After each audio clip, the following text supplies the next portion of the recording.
દેશી આવે એટલા માટે કેપ્સિકમ નથી લીધા। આ રીતે આપણે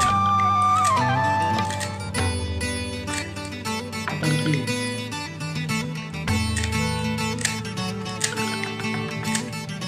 મરચાં કાપી લઈશું।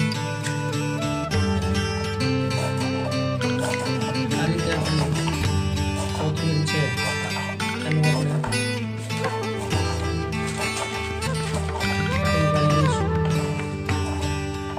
હવે આપણે સરસ મજાનું આ ડુંગળીનું પણ ઝીણું કટિંગ કરીશું આપણા દેશી પાટલા ઉપર।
નમસ્કાર દર્શક મિત્રો, આજે આપણે અલગ પ્રકારની ચાઇનીઝ મેગી બનાવવા જઈ રહ્યા છીએ, જેની રેસીપી હમણાં હું તમને સમજાવીશ અને એની અંદર શું શું આપણે નાખીશું એ પણ તમને સમજાવું।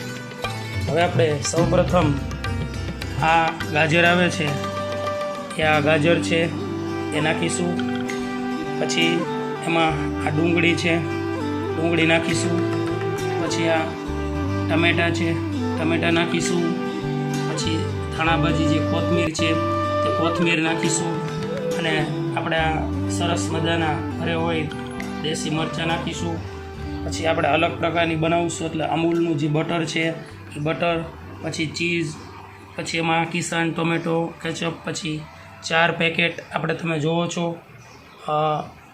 મેગીના છે, સાથે આ Chinese dark soya sauce, green chilli, red chilli, આ 3 પ્રકારના જે આપણે સોસ છે એનાથી આપણે અલગ સ્ટાઇલમાં એક ચાઇનીઝ મેગી કરીશું જે બાળકોને ખૂબ જ ગમે છે। પછી આપણે એની અંદર કાશ્મીરી મરચું, ધાણા જીરું, થોડું શેકેલું જીરું, ગરમ મસાલો, સ્વાદ અનુસાર નમક લેશું। આટલી બધી વસ્તુથી આપણી મેગી સરસ બનશે અને એકદમ ટેસ્ટી બનશે, તમે આંગળા ચાટી જશો એવી। સૌપ્રથમ આપણે જે આપણા ગાજર છે એ થોડા પ્રમાણમાં બધા મસાલાથી થોડા કઠણ હોય છે એટલે એને આપણે થોડી 5-10 મિનિટ બોઇલ કરી લેશું। છે એકદમ ગરમ પાણીમાં આપણે ફૂલ ગેસની ફ્લેમ રાખી એને આપણે ગરમ કરી લેશું એટલે થોડા એ પોચા પડી જશે। તમે જોઈ શકો છો આપણા ગાજર સરસ મજાના બોઇલ થઈ ગયા છે, એકદમ ઉકળી ગયા છે। હવે આપણે એને કાઢી લઈશું। હવે આપણે આપણો ગેસની અંદર પહેલાં સૌપ્રથમ ટોપલીમાં તેલ અને આપણે ચીઝ નાખીશું। ચીઝનો ટેસ્ટ બહુ સરસ આવશે મેગીમાં। હવે આપણે એની અંદર પ્રથમ ડુંગળી છે એ નાખીશું।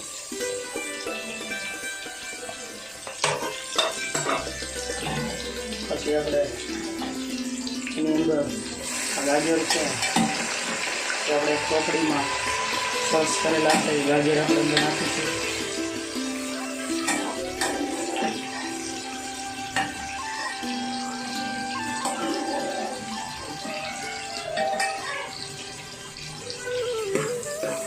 થોડો ધીમા તાપે આપણે ચડવા દઈશું.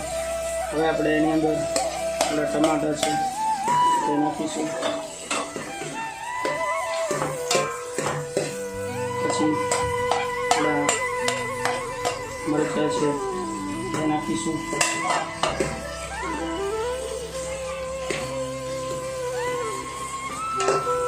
થોડી વાર આ રીતે આપણે હલાવીશું. પછી આપણે આપણી પાસે જે મસાલા છે એ બધા નાખીશું. આ કાશ્મીરી મરચું, આ ગરમ મસાલો, સ્વાદ અનુસાર મીઠું,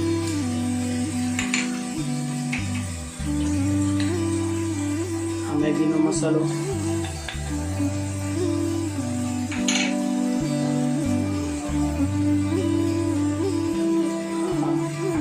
જીરું શેકેલું છે તે નાખીશું. અત્યારે આપણે ધાણા જીરું ભૂખ નહીં તો હવે આપણે એમાં વધારે મેગીનો મસાલો એડ કરીશું. તેનાથી ટેસ્ટ બહુ જ સારો આવશે.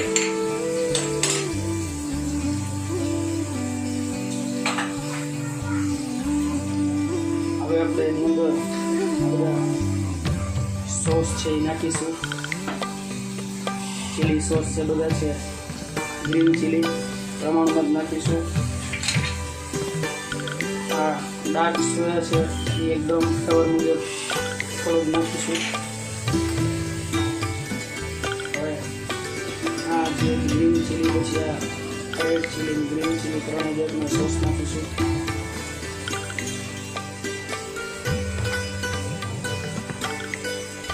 હવે આપણે એને થોડી વાર મસાલા બધા પાકે ત્યાં સુધી અને આ સબ્જી આપણી છે એ સરસ રીતે પાકી જાય ત્યાં સુધી અને હલાવીશું.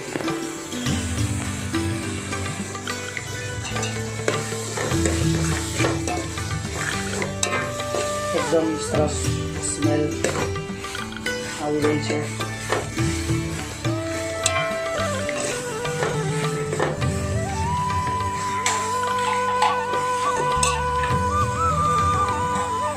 અંદર આપણી મેગી છે એડ કરીશું. સરસ મજાની મેગી એડ કરી દઈશું. હવે એમાં પાણી લઈને નાખીશું. સરસ મજાનું જરૂરિયાત મુજબ પાણી નાખીશું. સરસ મજાનું હવે આપણે એને ચડવા દઈશું. થોડી વાર મેગીને બરાબર મિક્સ કરી લેશું અને ફૂલ પાણી છે એ બોઇલ થશે, એકદમ અંદરથી વરાળ નીકળશે એટલે આપણી જે મેગી છે એ પણ ચડી જશે, સબ્જી પણ ચડી જશે.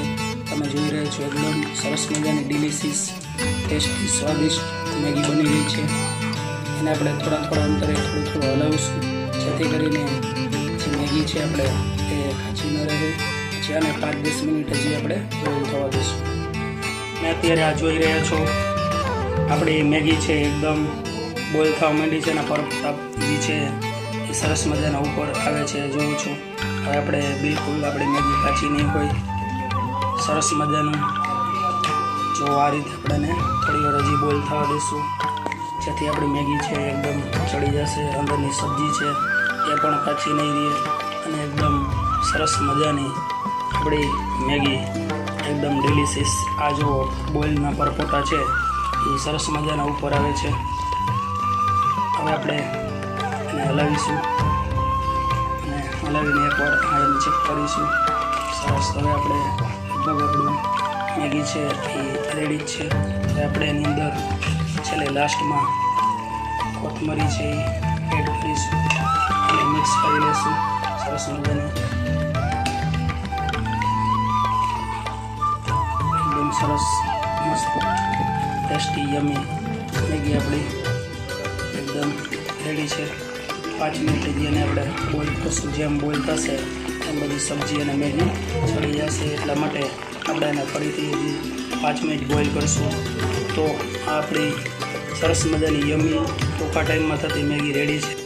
આપણી આ મેગી છે તમે જો એકદમ પરફેક્ટ કલર સાથે એકદમ ડિલિશિયસ, અલગ ટેસ્ટ, એકદમ યમી, સરસ મજાની મેગી. સરસ, તો આપણા સરસ મજાની યમી, એકદમ ટેસ્ટી અને હોટલથી પણ બેસ્ટ આપણી આ મેગીની ડીશ તમે અત્યારે જોઈ રહ્યા છો. એકદમ સરસ મજાની, એકદમ ટેસ્ટી, ડિલિશિયસ, વેરી ડિલિશિયસ, ખૂબ સરસ. તો દર્શક મિત્રો, આપણી આ મેગીની રેસીપી તૈયાર છે. એકદમ સરસ ગરમા ગરમ જ આપણે એને સર્વ કરીશું, જેથી ખાવાની મજા આવે. તમે પણ મારા વિડીયોની અંદર લાઈક, કોમેન્ટ અને કાંઈ ચેન્જીસ હોય, તમે અલગ પદ્ધતિથી બનાવતા હોય તો મને જરૂર કોમેન્ટમાં જણાવશો. અને નાના બાળકો, મોટેરા સૌને આપણે સાંજના સમયે નાસ્તામાં અને સરસ મજાની યમી ટેસ્ટી આપણી મેગી અલગ રીતથી બની છે. આભાર દર્શક મિત્રો.